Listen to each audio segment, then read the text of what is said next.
večer i hvala vam od srca. 4 stranke, jedna vizija, jedan program za Hrvatsku.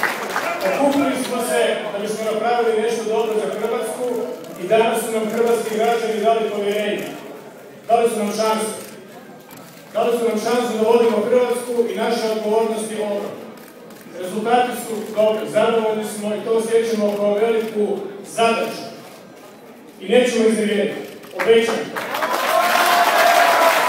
Obećam to koliko da sve što mogu da se govori. Kampanja je za nas. Gotovo.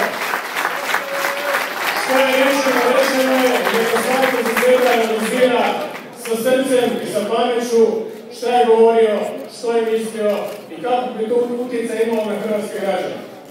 Probali smo i očito uspjeli u ovoj teškoj krizi okupiti oko naših programa i oko nas kao ljudi, veliki broj hrvatskih građana. Međutim, tu posao tek počinje. Jednu stvar želim naglasiti. Podrška je velika, ali nije apsolutna. Koliko god ljudi da je glasalo za nas, mnogi ljudi nisu ili glasali ili nisu glasali za nas. To nas ne obvezuje, ali nas upozorava. Živimo u društvu, živimo u zajednici i imamo obaveze prema svima. Stranke smo sličnog svjetonazora, ali poštujemo i tuđi svjetonazor. Poštujemo i svoje političke suparnike, ne neprijatelje. Čak ne niti protivnike.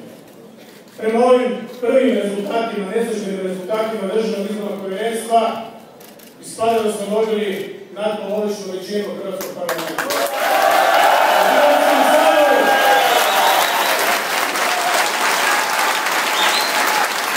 Bilo to točno ili ne,